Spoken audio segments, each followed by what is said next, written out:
नमस्कार दोस्तों, स्वागत करता हूं मैं आपका KSG online study YouTube channel पर। तो दोस्तों आज के इस वीडियो में हम रीट लेवल 2 के SST के मॉडल पेपर नंबर 3 के बारे में हम आज बात करेंगे।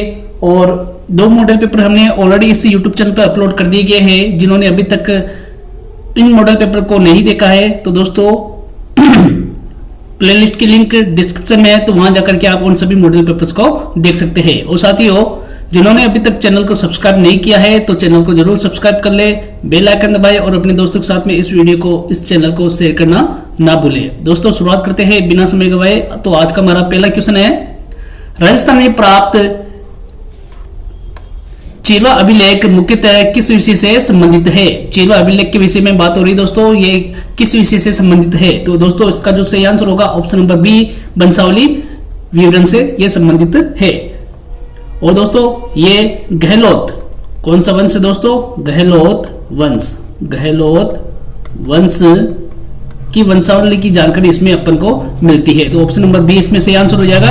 अगले क्वेश्चन की बात करें, कालीबंगा से प्राप्त अग्निकुंडों की संख्या कितनी मानी जाती है? दोस्तों अग्निकुंडों की संख्या जो कालीबंगा से प्राप्त हुई थी तो कितनी मानी जाती है? तो इसका सही आंसर होगा दोस्तों 9। ऑप्शन नंबर सी इसका सही आंसर हो जाएगा।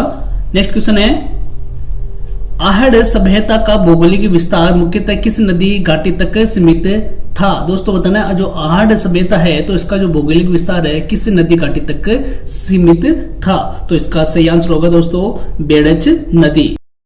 नंबर सी इसका सही आंसर हो जाएगा। नेक्स्ट क्वेश्चन है, क्वेश्चन नंबर 4 है दोस्तों, अरावली पर्वतमाला का सही भौगोलिक विवरण क्या है? दोस्तों बताना है अरावली पर्वतमाला का सही भौगोलिक विवरण क्या है? तो दोस्तों ये है अवशिष्ट, क्या है दोस्तों? अवशिष्ट पर्वत। कौन सा पर्वत दोस्तों? ये एक अवशिष्ट पर्वत है। ऑप्शन नंबर सी इसका सही आंसर है। नेक्स्ट क्वेश्चन की बात करें तो राजस्थान की खड़ीन कृषि प्रणाली का वैज्ञानिक आधार क्या है? दोस्तों जो खड़ीन कृषि प्रणाली है इसका वैज्ञानिक आधार क्या माना जाता है? तो ये बताना है। तो इसमें दोस्तों ऑप्शन नंबर सी वर्षा जल का नियंत्रित अवरोध। ऑप्शन नंबर सी इसका सही आंसर हो जाएगा। नेक्स्ट क्वेश्चन की ओर बढ़ते दोस्तों, तो अगला जो क्वेश्चन है, एकलिंग महात्म्य ग्रंथ का ऐतिहासिक महत्व किस संदर्भ में है? दोस्तों एकलिंग महात्म्य की बात हो रही है तो ये जो ऐतिहासिक, इसका ऐतिहासिक महत्व किस संदर्भ में है ये बताना है। तो दोस्तों ये है बप्पा रावल की धार्मिक राजनीतिक चित्रण। ऑप्शन नंबर बी इसमें से आंसर हो जाएगा। और दोस्तों जिनके भी कमेंट बॉक्स में कमेंट करके बताना है कि कौन सा ऑप्शन आपका सही हो रहा है। तो अगला क्वेश्चन है, राजस्थान में सर्वाधिक विस्तृत जलोढ़ मैदान किस नदी तंत्र से जुड़ा हुआ है? राजस्थान में सर्वाधिक विस्तृत जलोढ़ मैदान किस नदी तंत्र से जुड़ा हुआ है? तो दोस्तों इसमें इसका जो सही आंसर होगा चंबल नदी। चंबल नदी इसमें सही आंसर हो जाएगा। और ये उपजाऊ जलोढ़ इसमें नेक्स्ट क्वेश्चन है, बिजोलिया किसान आंदोलन की प्रमुख मांग क्या थी? दोस्तों बिजोलिया किसान आंदोलन की प्रमुख मांग बताना है। तो इसकी जो प्रमुख मांग थी तो दोस्तों बेकारी समाप्ति।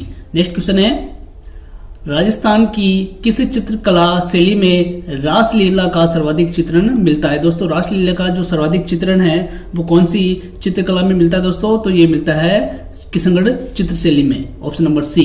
नेक्स्ट क्वेश्चन है, मरुस्थलीकरण रोकने में सर्वाधिक सहायक पारंपरिक वृक्ष कौन सा है? दोस्तों जो मरुस्थल को रोकने के लिए जो सर्वाधिक पारंपरिक वृक्ष है वह कौन सा है? तो दोस्तों यह है केजड़ी वृक्ष। Option number D. Next question है, राजस्थान में अरण्य व्यवस्था का मूल उद्देश्य क्या रहा? जो अरण्य व्यवस्था दोस्तों इसका मूल उद्देश्य क्या रहा था ये बताना है। तो इसका रहा था दोस्तों सामुदायिक वन संरक्षण। Option number C. Next question है, डोलम अरोरा दोहा किस भाषा में रचित है? डोलम अरोरा दोहा किस भाषा में रचित है ये बताना है। तो दोस्तों ये होगा ऑप्शन नंबर सी डिंगल भाषा में। नेक्स्ट क्वेश्चन है, 4 प्राकृतिक अवरोधों के कारण अवैध माने जाने वाले दुर्ग कौन सा है? दोस्तों 4 प्राकृतिक अवरोधों के कारण, 4 ओर से जो प्राकृतिक अवरोधों के कारण अवैध है दोस्तों वह दुर्ग कौन सा माना जाता है? तो दोस्तों इसका सही आंसर होगा गागरोन दुर्ग। जो गागरोन दुर्ग चारों ओर से जल व प्राकृतिक अवरोधों से घिरा हुआ है। नेक्स्ट क्वेश्चन है, निम्न में से कौन सा अलोह खनिज नहीं है? दोस्तों अलोह खनिज नहीं है ये पूछा है, तो कौन सा नहीं है दोस्तों? लोह अयस्क। जो दोस्तों लोह अयस्क लोह खनिज ही है। नेक्स्ट क्वेश्चन है, भाखड़ा शब्द का प्रयोग किस भौगोलिक संरचना के लिए होता है? दोस्तों जो भाखड़ा है ये किस भौगोलिक संरचना के लिए इसका प्रयोग होता है? तो दोस्तों इसका जो सही आंसर होगा पठारी किनारा, ऑप्शन नंबर बी इसमें सही आंसर हो जाएगा। नेक्स्ट क्वेश्चन है, विराट स्थल का ऐतिहासिक महत्व किस कारण से है? दोस्तों विराट जो स्थल है इसका ऐतिहासिक महत्व किस कारण से है? तो दोस्तों इसका जो ऐतिहासिक महत्व है यह है अशोक के शिलालेख के कारण। नेक्स्ट क्वेश्चन है, पाल पारंपरिक निवास किस जनजाति से जुड़ा हुआ है? दोस्तों जो पाल पारंपरिक निवास है वे किस जनजाति से जुड़ा हुआ है? तो दोस्तों इसका सही आंसर होगा ग्रासिया। कौन सा होगा दोस्तों? ग्रासिया इसमें सही आंसर हो जाएगा। जो ग्रासी जनजाति के निवास है दोस्तों उनको क्या कहा जाता है? पाल कहा जाता है।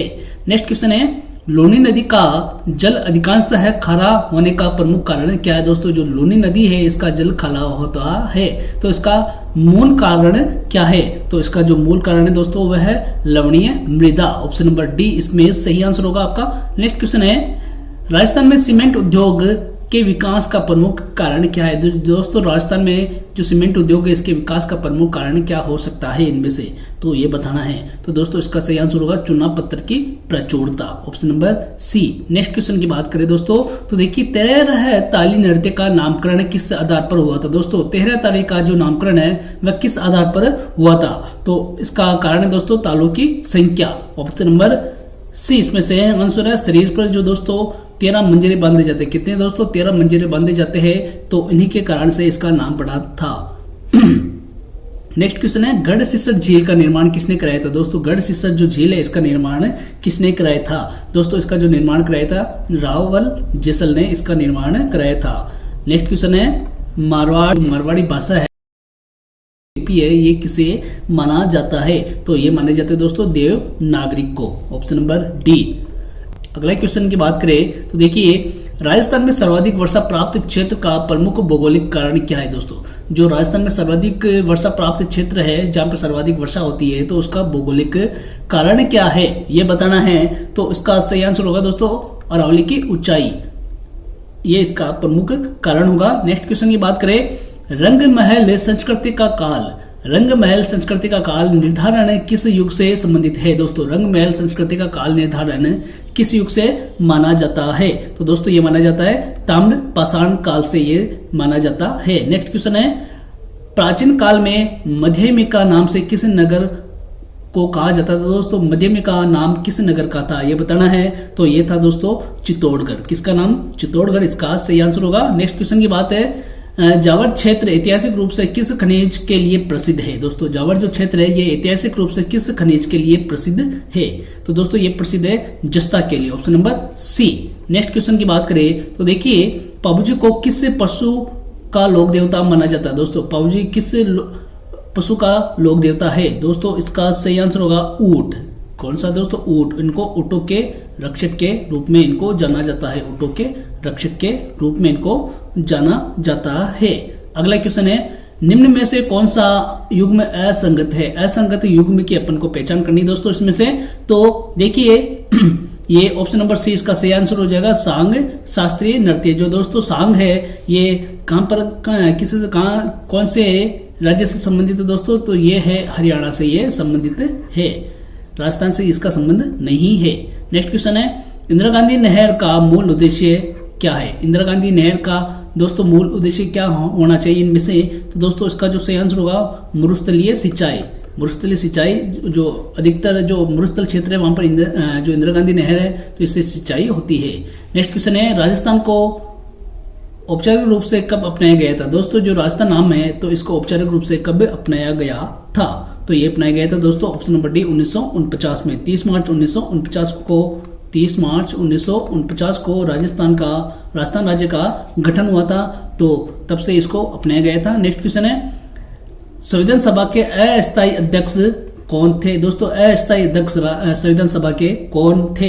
तो दोस्तों ये थे सच्चिदानंद सिन्हा, ऑप्शन नंबर सी इसमें सही आंसर है। जो संविधान सभा की पहली बैठक के समय सच्चिदानंद सिन्हा को अस्थायी अध्यक्ष इनको चुना गया था, यानी अस्थायी अध्यक्ष सच्चिदानंद सिन्हा थे। नेक्स्ट क्वेश्चन है, उद्देश्य प्रस्ताव किस तिथि को प्रस्तुत किया गया? दोस्तों जो उद्देश्य प्रस्ताव है ये किस तिथि को प्रस्तुत किया गया था? तो दोस्तों इसका जो सही आंसर होगा 13 दिसंबर 1946 को, 13 दिसंबर 1946 का सही आंसर हो जाएगा दोस्तों। और 13 दिसंबर 1946 को जवाहरलाल नेहरू ने उद्देश्य प्रस्ताव प्रस्तुत किया था। किसने किया दोस्तों? जवाहरलाल नेहरू, जो देश के प्रथम प्रधानमंत्री है जवाहरलाल नेहरू, इन्होंने उद्देश्य प्रस्ताव को प्रस्तुत किया था। नेक्स्ट क्वेश्चन है मूल संविधान में कौन सा मौलिक अधिकार शामिल नहीं है? दोस्तों मूल संविधान में कौन सा मौलिक अधिकार सम्मिलित नहीं है, यह बताना है। तो दोस्तों इसमें है संपत्ति का अधिकार। कौन सा दोस्तों? संपत्ति का अधिकार मूल जो मौलिक अधिकार है इनमें सम्मिलित नहीं है। जो 44वां संविधान संशोधन हुआ था दोस्तों, कब हुआ था? 1978 में। तो इस 44वें संविधान संशोधन के द्वारा संपत्ति का जो मौलिक अधिकार था दोस्तों, इसको हटा दिया गया था। कौन सा दोस्तों? 44वां संविधान संशोधन। और कब पारित किया गया था दोस्तों? 1978 में। नेक्स्ट क्वेश्चन है पंचायती राज प्रणाली सबसे पहले किस राज्य में लागू हुई? दोस्तों पंचायती राज जो प्रणाली है सबसे पहले किस राज्य में लागू हुई थी दोस्तों? ये हुई थी राजस्थान से ये लागू हुई थी। कब हुई थी दोस्तों? 2 अक्टूबर 1959 को। कहां से दोस्तों? राजस्थान में। कहां से? तो नागौर से, नागौर के बगदरी गांव से। तो ऑप्शन नंबर डी इसमें से आंसर हो जाएगा। नेक्स्ट क्वेश्चन है लोकतांत्रिक विकेंद्रीकरण की अवधारणा किससे संबंधित है? दोस्तों बताना है लोकतांत्रिक विकेंद्रीकरण की अवधारणा किससे संबंधित है? तो दोस्तों यह है शक्ति का वितरण से यह संबंधित है। नेक्स्ट क्वेश्चन है मौलिक कर्तव्य का उद्देश्य उल्लेख किस अनुच्छेद में है? दोस्तों मौलिक कर्तव्य का उल्लेख किस अनुच्छेद में है? तो दोस्तों यह है अनुच्छेद 51A में। अनुच्छेद 51A में उल्लेख है इसका, जो किसके द्वारा जोड़ा गया दोस्तों? 42वें संविधान संशोधन के द्वारा इसको जोड़ा गया था। नेक्स्ट क्वेश्चन है हरित क्रांति का सर्वाधिक प्रभाव किस फसल पर पड़ा? दोस्तों सर्वाधिक प्रभाव किस फसल पर पड़ा था ये पूछा है। तो इसका जो सर्वाधिक प्रभाव दोस्तों ये पड़ा था गेहूं पर। Option number D. Next question है योजना आयोग का कौन सा कार्य नहीं था? दोस्तों योजना आयोग का कार्य कौन सा नहीं था इनमें से?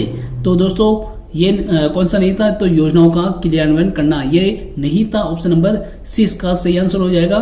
नेक्स्ट क्वेश्चन है नीति आयोग का गठन कब किया गया था? दोस्तों नीति आयोग का गठन कब किया गया था? तो दोस्तों ऑप्शन नंबर डी इसमें 2015 इसका सही आंसर हो जाएगा। 1 जनवरी 2015। कब है दोस्तों? 1 जनवरी 2015 को नीति आयोग अस्तित्व में आया था।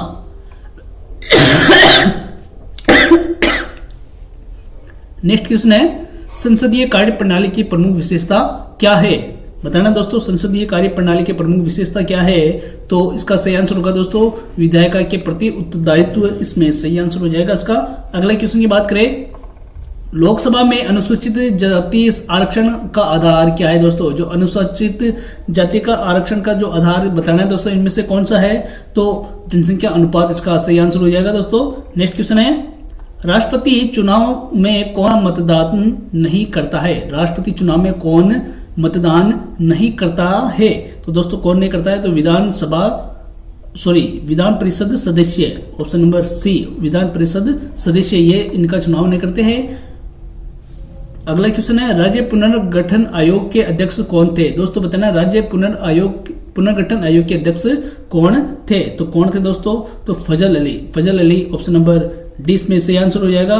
फजल अली आयोग कब बनाया गया था दोस्तों? 1953 में। तो इन्होंने भाषाई राज्यों की सिफारिश की थी। किसकी दोस्तों? भाषाई राज्यों की इन्होंने सिफारिश की थी। नेक्स्ट क्वेश्चन है निम्न में से कौन सा प्रत्यक्ष कर है? दोस्तों कौन सा प्रत्यक्ष कर है ये पूछा है। तो ये है दोस्तों आयकर। Option number D. Next question है सार्वजनिक वेतन प्रणाली के मुख्य उद्देश्य क्या है? दोस्तों सार्वजनिक वेतन प्रणाली के मुख्य उद्देश्य की बात हो रही है यहाँ पर, तो इसमें सही आंसर होगा खाद्य सुरक्षा। अगले क्वेश्चन की बात करते हैं तो भारत की सबसे लंबी स्थलीय सीमा किस देश से लगती है या किस देश के साथ में है? तो सबसे लंबी स्थलीय सीमा किससे लगती है दोस्तों? तो बांग्लादेश से ये लगती है। नेक्स्ट क्वेश्चन है मानव विकास सूचकांक में कौन सा घटक शामिल नहीं है? मानव विकास सूचकांक में कौन सा घटक शामिल नहीं है? तो कौन सा नहीं है दोस्तों? तो यहाँ पर औद्योगिक उत्पादन उत्पादन इसमें सम्मिलित नहीं है। नेक्स्ट क्वेश्चन है संसदीय विशेषाधिकारों का उद्देश्य क्या है? संसदीय विशेष अधिकारों का उद्देश्य क्या है दोस्तों? तो इसमें जो आपका सही आंसर होगा ऑप्शन नंबर संसद का स्वतंत्र कार्य प्रणाली, तो सुचारू संचालन, ऑप्शन नंबर 20 में सही आंसर हो जाएगा। नेक्स्ट क्वेश्चन है, भारत में आपातकाल की घोषणा कौन करता है दोस्तों? आपातकाल की घोषणा भारत में कौन करता है? तो ये करता है दोस्तों राष्ट्रपति। राष्ट्रपति जो आपातकाल की घोषणा कर सकता है मंत्रिमंडल की सलाह पर। अगले क्वेश्चन की बात करें तो निम्न में से कौन सा संघीय विशेषता नहीं है? संघीय विशेषता कौन सी नहीं है? तो एकल नागरिकता। एकल नागरिकता संघीय नहीं बल्कि कौन सी है दोस्तों? तो एकात्मक। कौन सी है दोस्तों? एकात्मक विशेषता है ये। नेक्स्ट क्वेश्चन है, भारत का सर्वाधिक जनसंख्या वाला राज्य कौन सा है? सर्वाधिक जनसंख्या वाला राज्य के नाम बताना है दोस्तों, तो उत्तर प्रदेश इसमें से आंसर हो जाएगा। नेक्स्ट क्वेश्चन है, भारत में राष्ट्रीय आय के आंकड़े कौन जारी करता है? भारत में राष्ट्रीय आय के आंकड़े कौन जारी करता है? तो ये करता है दोस्तों एनएसओ। एनएसओ जिसको राष्ट्रीय सांख्यिकी कार्यालय कहा जाता है दोस्तों। नेक्स्ट क्वेश्चन है, भूस्खलन की सर्वाधिक संभावना किस क्षेत्र में होती है? सर्वाधिक संभावना किस क्षेत्र में होती है भूस्खलन की? तो दोस्तों ये होती है पर्वतीय क्षेत्र में, option number D. Next question है,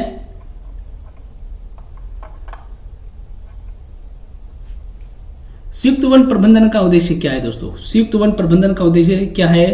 तो इसका सही आंसर होगा दोस्तों ऑप्शन नंबर डी, समुदाय की भागीदारी से संरक्षण। नेक्स्ट क्वेश्चन है, लोक अदालत की स्थापना का उद्देश्य क्या है? लोक अदालत की स्थापना का उद्देश्य बताना दोस्तों, तो त्वरित न्याय इसमें सही आंसर हो जाएगा। नेक्स्ट क्वेश्चन है, न्यायिक समीक्षा के आधार क्या है दोस्तों? न्यायिक समीक्षा का आधार क्या है? तो दोस्तों यह है संविधान की सर्वोच्चता। नेक्स्ट क्वेश्चन है, नीली क्रांति किससे संबंधित है? नीली क्रांति का संबंध बताना दोस्तों किससे है?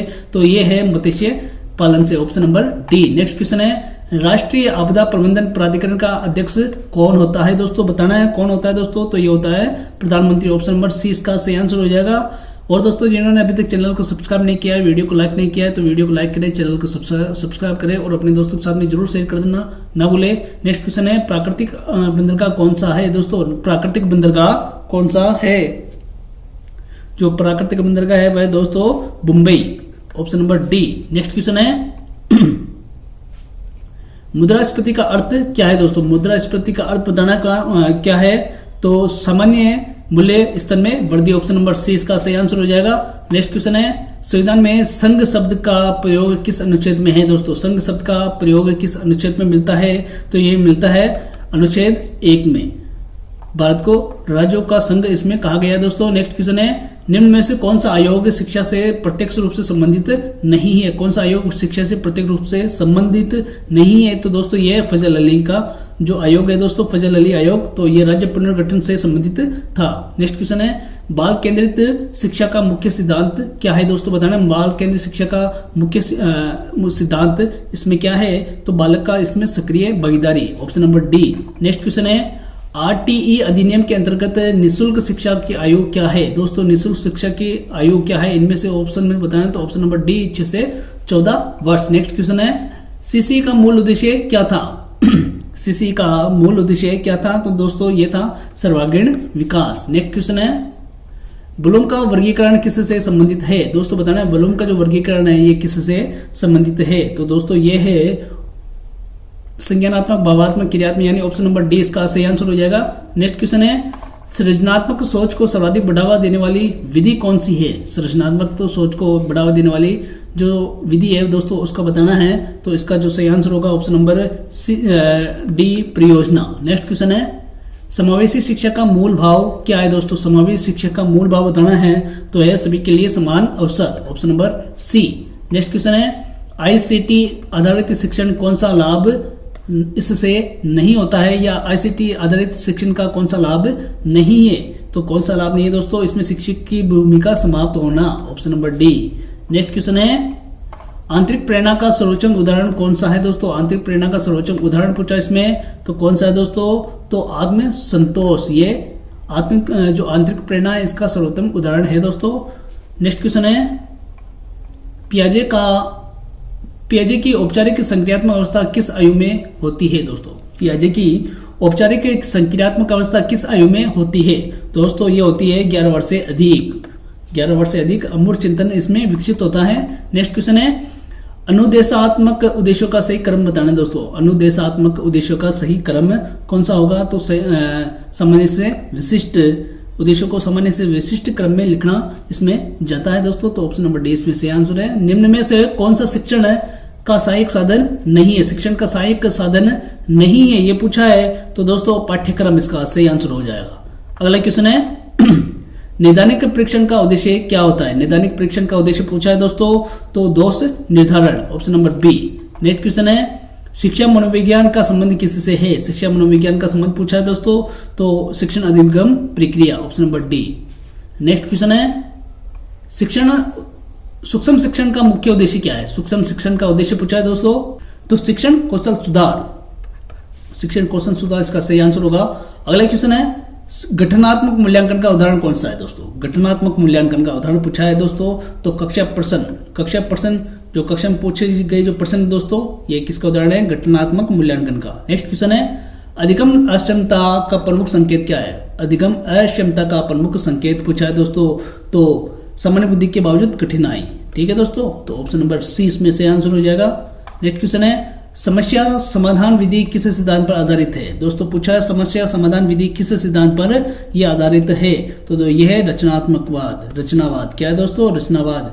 जो रचनावाद में विद्यार्थी शुभ ज्ञान का निर्माण इसमें करता है। नेक्स्ट क्वेश्चन है शिक्षण उद्देश्य का कौन सा गुण नहीं है। शिक्षण उद्देश्य का कौन सा गुण नहीं है ये पूछा है, तो दोस्तों ऑप्शन नंबर डी में देखिए अमूर्त उद्देश्य इसमें नहीं है दोस्तों, व्यावहारिक व मापनीय ये होते हैं। नेक्स्ट क्वेश्चन है शिक्षण अधिगम अभिवृत्ति का सीधा प्रभाव किस पर पड़ता है दोस्तों। जो शिक्षक अभिवृत्ति का सीधा प्रभाव किस पर पड़ता है, तो दोस्तों इसका सही आंसर होगा शिक्षण गुणवत्ता, option number D. Next question है सह शिक्षा का प्रमुख लाभ क्या है दोस्तों। सह शिक्षा का प्रमुख लाभ क्या है ये पूछा है, तो दोस्तों इसका जो लाभ है वह सामाजिक समायोजन। नेक्स्ट क्वेश्चन है अवलोकन विधि का प्रयोग सर्वाधिक उपयोग है। जो अवलोकन विधि है इसका सर्वाधिक उपयुक्त किसके लिए दोस्तों, तो इसमें देखिए क्या है प्रयोगात्मक विषयों में, option number D. Next question है अनौपचारिक शिक्षा का उदाहरण कौन सा है। अनौपचारिक शिक्षा का उदाहरण पूछा दोस्तों, तो इसका जो सही आंसर होगा ऑप्शन नंबर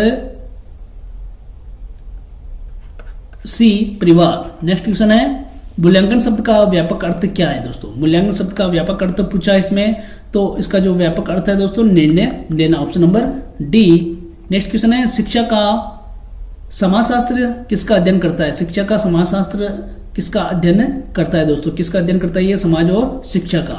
नेक्स्ट क्वेश्चन है विद्यालय आधारित मूल्यांकन का उद्देश्य क्या है दोस्तों। विद्यालय आधारित जो मूल्यांकन है इसका उद्देश्य बताना दोस्तों, तो इसके बाद जो सही आंसर होगा सतत सुधार।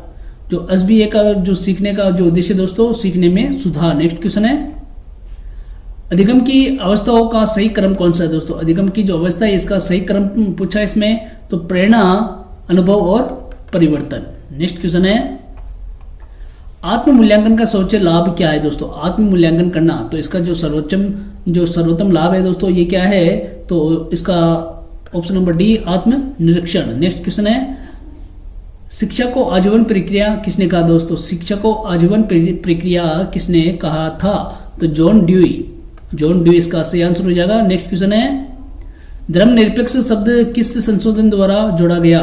धर्मनिरपेक्ष शब्द किस संशोधन द्वारा जोड़ा गया था दोस्तों, तो ये जोड़ा गया 42वां संविधान संशोधन के द्वारा 1976 में।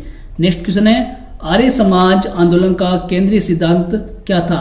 आर्य समाज आंदोलन का केंद्रीय सिद्धांत क्या था दोस्तों, तो ये था वेदों की सर्वोच्चता। नेक्स्ट क्वेश्चन है स्थानीय स्वशासन का जनक किसे कहा जाता है। स्थानीय स्वशासन का जनक किसे कहा जाता है दोस्तों, तो लॉर्ड रिपन इसमें सही आंसर हो जाएगा। नेक्स्ट क्वेश्चन है भारत में पहली अनियमित जनगणना कब हुई थी दोस्तों। पहली जनगणना कब हुई थी ये पूछा है, तो ये हुई थी 1872 में। नेक्स्ट क्वेश्चन है मंदी और महंगाई साथ होने की स्थिति क्या कहलाती है दोस्तों। जो मंदी और महंगाई है तो ये जब साथ होती है तो ये क्या कहलाती है, तो ये स्टैगफ्लेशन। क्या दोस्तों ऑप्शन नंबर सी इसमें से आंसर हो जाएगा मंदी और महंगाई। नेक्स्ट क्वेश्चन है दक्षिण गंगा किस नदी को कहा जाता है दोस्तों। दक्षिण गंगा किस नदी को कहा जाता है, तो गोदावरी इसका सही आंसर होगा। अगले क्वेश्चन की बात करें तो नीति निर्देशक तत्व किस देश से लिए गए हैं। किस देश से लिए गए दोस्तों, आयरलैंड इसका सही आंसर हो जाएगा। अगले क्वेश्चन की बात करें भारत छोड़ो आंदोलन के समय कांग्रेस अध्यक्ष कौन थे? तो मौलाना आजाद इसमें से आंसर होगा। नेक्स्ट क्वेश्चन है, हरित क्रांति का सर्वाधिक प्रभाव किस क्षेत्र में रहा था? हरित क्रांति का प्रभाव बताना दोस्तों किस क्षेत्र में रहा था? तो उत्तर पश्चिमी भारत पर इसका सर्वाधिक प्रभाव था। जो हरियाणा, पंजाब, पश्चिमी यूपी है दोस्तों, इस पर ज्यादा प्रभाव था। नेक्स्ट क्वेश्चन है, अप्रत्यक्ष कर नहीं है दोस्तों, अप्रत्यक्ष कर कौन सा नहीं है? तो दोस्तों आयकर इसका सही आंसर हो जाएगा, आयकर प्रत्यक्ष कर है। अगला क्वेश्चन है, योजना आयोग को किस वर्ष समाप्त किया गया?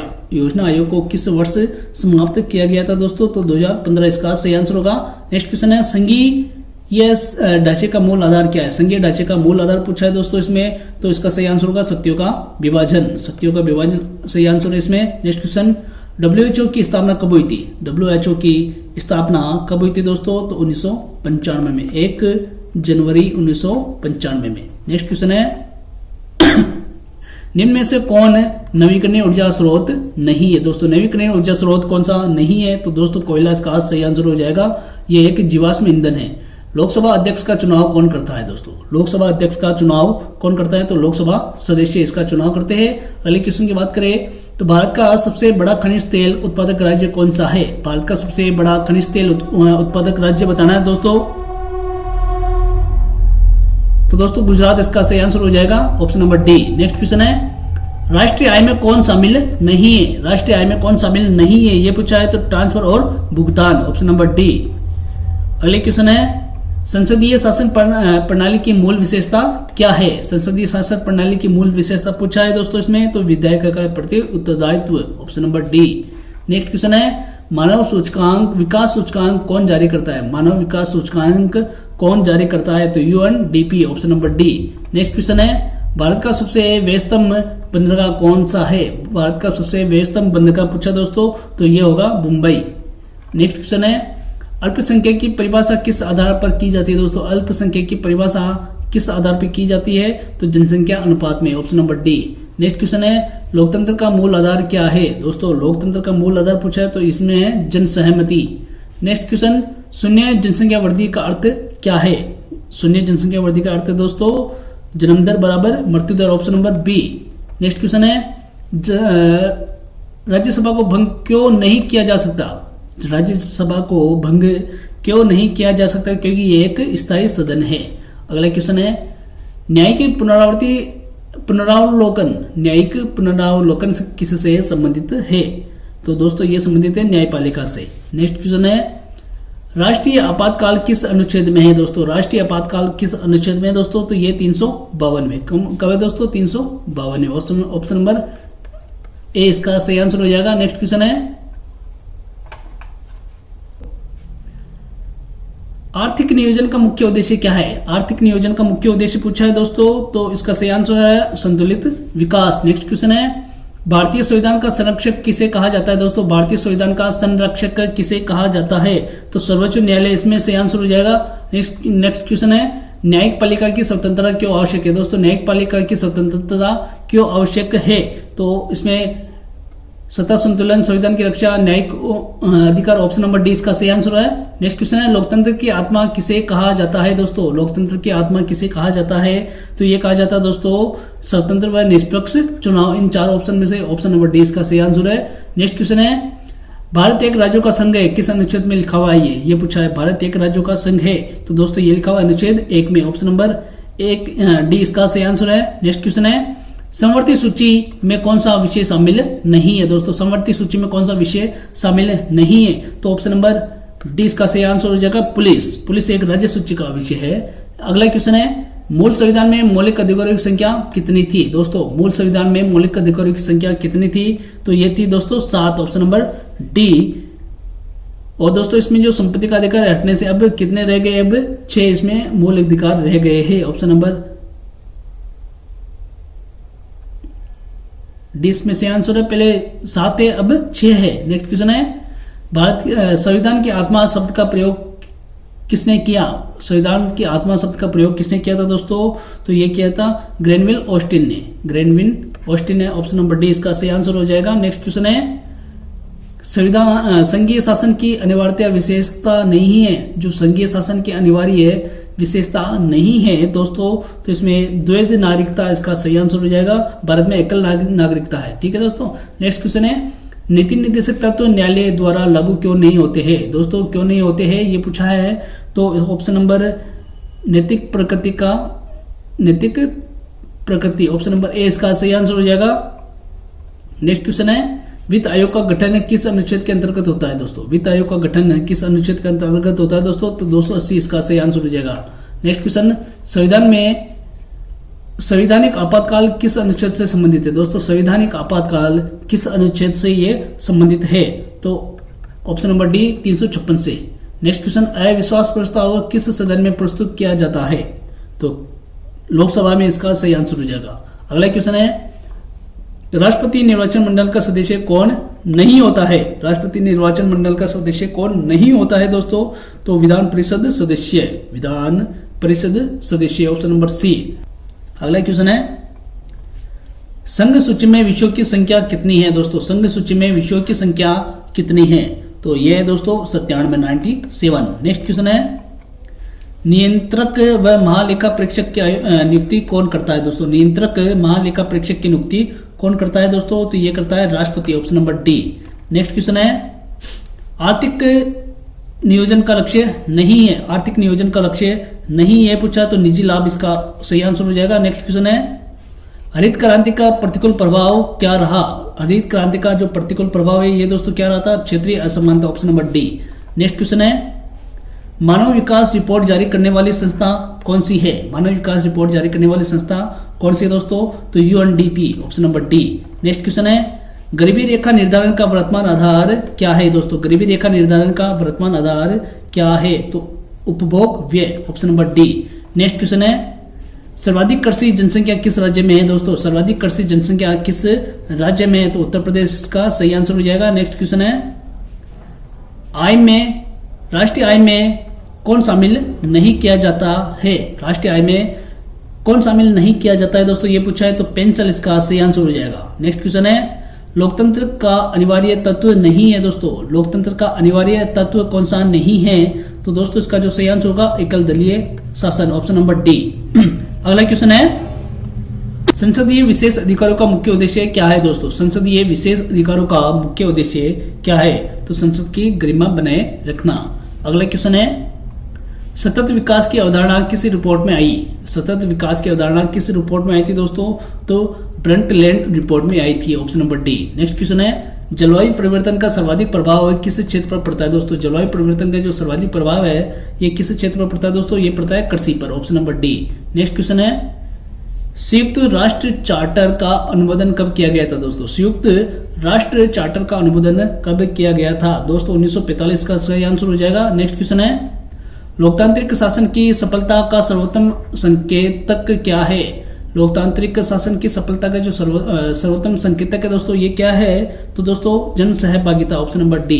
अगला क्वेश्चन है न्यायिक सक्रियता का अर्थ क्या है। दोस्तों न्यायिक सक्रियता का अर्थ क्या है, तो दोस्तों इसका सही आंसर होगा न्यायालय द्वारा हस्तक्षेप ऑप्शन नंबर सी इसका सही आंसर होगा। नेक्स्ट क्वेश्चन है भारत में सर्वाधिक संचित क्षेत्र किस स्रोत से है। सर्वाधिक संचित क्षेत्र किस स्रोत से है दोस्तों ये पूछा है, तो ट्यूबवेल इसका सही आंसर हो जाएगा।